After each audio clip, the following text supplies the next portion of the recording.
فەڕەنگیز چاوەکانی نوقاند و من لێ وردبوومەوە. لووتێکی ڕێک، پرچێکی ڕەشی چین دوو لێوی تەنیکی بە حاڵسوور کراو، باڵایەکی ڕێکی کەمێک کورت، دوو قاچی ڕێکی بەڵەکپڕ، هەموو ئەمانە جوان و لە خشتەبەر بوون. بەڵام ڕاستی کرد، ئەمە یەکەم جار بوو لەم ئافرەتە قەشەنگە ورد ببمەوە. یەکسەر ئەو کیژەن لاوە 19 ساڵانەم هاتەوە بەرچاو کە بە تەنیا لە شەقامەکانی پاریسدا پیاسەی دەکرد. بۆ ئەوەی نەهێڵم بکەومە ژێر کاریگەری ئەو حاڵەتە خەمزەدەیی ئەوەوە دەستم با قسە کردەوە، وتم: وا هەز بکەن من لێرە نیم، وا هەز بکەن تەنها بۆ خۆتان قسە دەکەن، تەنانەت مەشڵێن کە ئەمەم کرد و ئەوەم نەکرد، بەڵکو بڵێن ئەو کچە 20 ساڵانە ناوی بنێن فەڕەنگیز، خۆتان ناوتان فەڕەنگیز نییە. وتان ئەو کچە 20 ساڵانە بۆ فەڕەنگستان چوو؟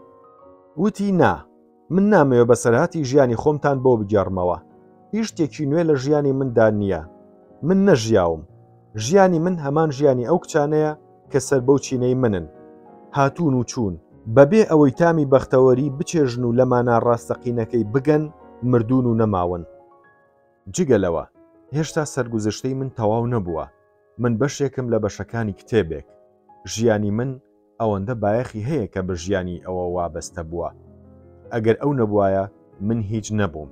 ئەو بوو کە سایەیەکی لە ژیانی ڕاستەقینەی مرۆڤ پیشاندام و من هێندە لاواز بووم، کوێر بووم و نەمتوانی تامی جوانی ئەو ژیانە بچێژم.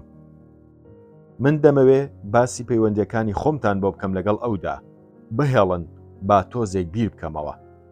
ساڵی 1930 وابزانم ناوەڕاستی ساڵی 30 بوو کە گەیشتمە فەڕەنگستان، یەکسەر لە ڕێگەی رووسیا و ئەڵمانەوە چوون بۆ پاریس. لە وێزگەکە سەرهەنگە ئارام هات بۆ پێشوازیم.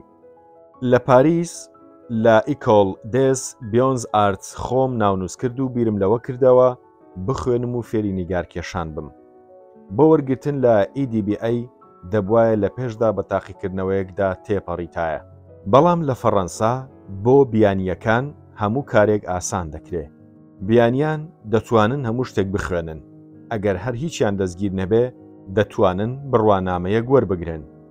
2 ساڵێکی خایان تا فێری زمانەکە بووم، بەڵام زۆرتری ویستا بزانم کەوتومەتە چ زلکاوێکەوە. بەڕواڵەت ژیان لای من بریتی بوو لە هەوەسبازی و ڕابواردن و کات بەسەربردن، بەڵام لە ناوەوە هەمیشە خۆم بە بەدبەخت دەزانی و نەمدەزانی چۆن خۆم لەو بەلەنگازیە قوتار بکەم. تەماشاکەن، زۆر بەڵا هەیە لە ژیاندا کە بەسەر مرۆڤدا دێ، خۆی بەسەری خۆیدا دەهێنێ، درکی پێ ناکە، یان وەختێ درکی پێدەکا کە تازە کار لە کار ترازاوە. ئەوەی لە من قەوما ئەمە بوو، خۆشترین لەزەت ئەگەر زۆر دووپات بووەوە دەگۆڕێ بۆ ئازار و موسیبەت.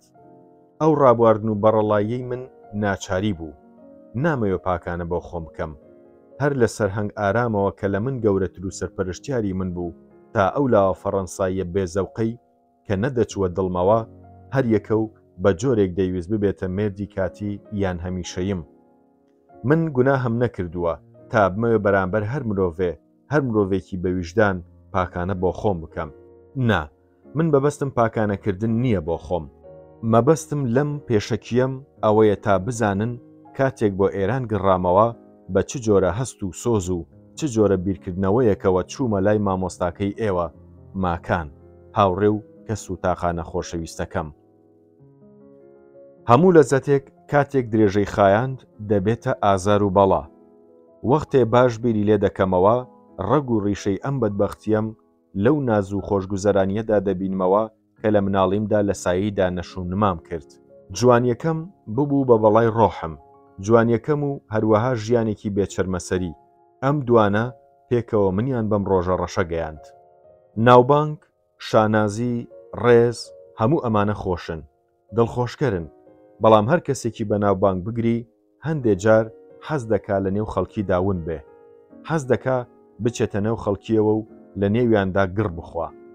ئەو لەزەتەی ئەوان دەیچێژن ئەمیش بیچێژێ، ئەو دڵە ڕاوکێیی بەسەر ئەواندا دێ بەسەر ئەمیشدا بێ. ئەو دەما خۆشگوزەرانی بەلایەوە پتر لەزەت بەخش دەبێ. بەڵام کاتێک هەموو کەس ئەو دەناسن و پەنجەی بۆ درێژ دەکەن، ئیدی ئازادی خۆی لەدەست دەدا. ئیدی ناوبانگ دەبێتە مایی دەردەسەری بۆ ئینسان، جوانێکی منیش ئاوەها بوو.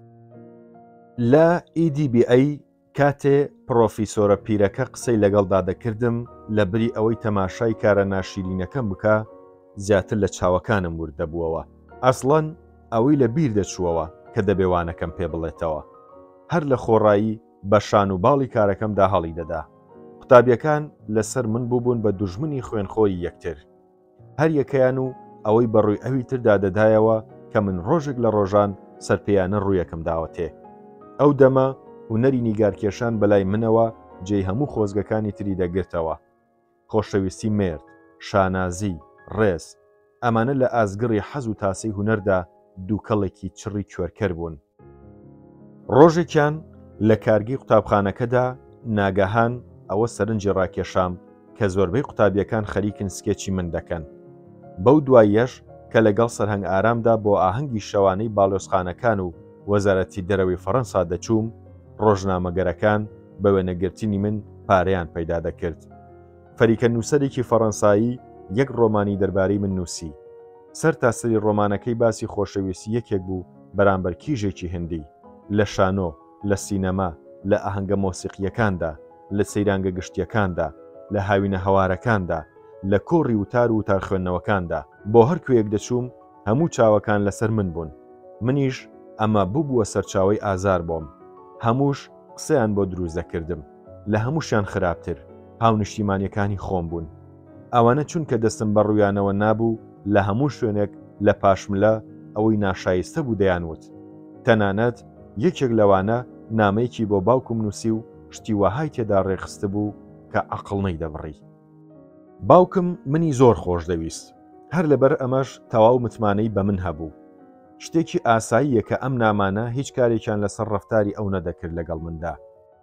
ئامان لەو کاتانەی پەیوەندیم لەگەڵ یەکێکیاندا گەرم دەبوو. هەر لەبەر ئەوەی سیفەتێکیانم لا پەسەند بوو، ئیدی منیان دەپەرست و ئامادەبوون لەسەر من شەڕەچەقۆ بکەن. بەڵام ئەو خۆشەویستەی ئەوان منی ئازار دەدا. چەند لاوی باش لە نێو ئەمانەدا هەڵدەکەوتن. خۆشم دەویستن، وەکو برایەک خۆشم دەویستن.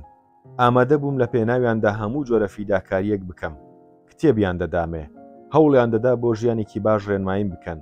جار جار بۆ کاروباری سیاسی بەکاریان دەهێنام. بەستە پۆستیەکانیان دەدامێ و من بۆ ئێرانم دەنارد. وەختێ بەیەکەوە دەبوون دەربارەی نیشتیمان و کۆنفرانس و کۆبوونەوە خۆپیشاندان دەدوان. سەبارەت بە سیاست و ستەمکاری و ڕژێمی پۆلیسی ئێران و هەژاری و کڵۆڵی خەڵک گفتوگویان دەکرد و منیش کەیفم دەهات کە خەریکم هۆگری ئەمانە دەبم.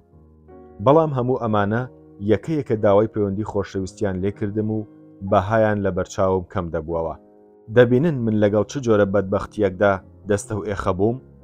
هەموو وابوون تەنها یەکێکیان نەبێ. خۆشبەختانە کە ئەویان دەستگیرانی خۆی هەبوو لەگەڵیدا دەژیا. منیش توانی بووم ئەو کیژە نەرمونیانە دڵنیا بکەم کە چاوم لەسەر دەستگیرانەکەی نییە. ئەمە تاخە کچێک بوو کە منی خۆش دەویست و خوا دەزانێ ڕەنگە ئێستش هەر خۆشی بووم. هەر ئەم لاوەش کە نیگارکێشی دەخوێند و هەمیشە بیمار و ناساغ بوو بووە هۆی ئەوەی کە من لە فەڕەنگ هەر لە ساڵی چوارەمم بەدواوە هەمیشە بیرم لای مامۆستا بێ و وەختێ بۆ ئێران هاتمەوە هیچ چارێکم نەما ئەوە نەبێ کە ئەو ببینم و هەموو توانای خۆم بۆ ئەو تەرخان بکەم. لەم کوڕە لاوە بەولاوە ئەوانی تر کەسانێک بوون کە لە نەبەردیاندا لەگەڵ مندا تێک دەشکان و یان بە هیوای سەرکەوتن بەسەر مندا کۆشکیان لە خەیاڵی خۆیاندا بنیاد دەنا. دەشزانن ئەنجامی ئەمانە چی بوو؟ من پێتان دەڵێم. بەو پەڕی ڕاشکاویەوە پێتان دەڵێم تا پاشان ئاسانتر بتوانم بەرگری لە خۆم بکەم، تا پاشان بتوانم باوەڕتان پێ بهێنم کە مامۆستا چەند بە هەڵەدا چووە. ئەو چاوانەی کە کردوونی هی من نین. دەزانن ئەنجامەکان بەچی دەگەیشتن؟ ئەنجامەکان بەوە دەگەیشتن کە من ڕخم لەم عاشقەت دەبانگانە هەڵدەسا و لە ئازاردانیان چێژم دەبینی. کەیفم دەهات پێوەیان بدەم. ئەوان چەندێوانتر دەبوون من مەسەلەکەم سەختتر دەگرت. ئیدی ژیانی من بوو بەوە. نیگارکێشان، خوێندن لە فەڕەنگستان، لە EDBA ئەمانە بەلای منەوە تەنها ببوونە وەسیلەیەکی خۆخەریکردن و بەس.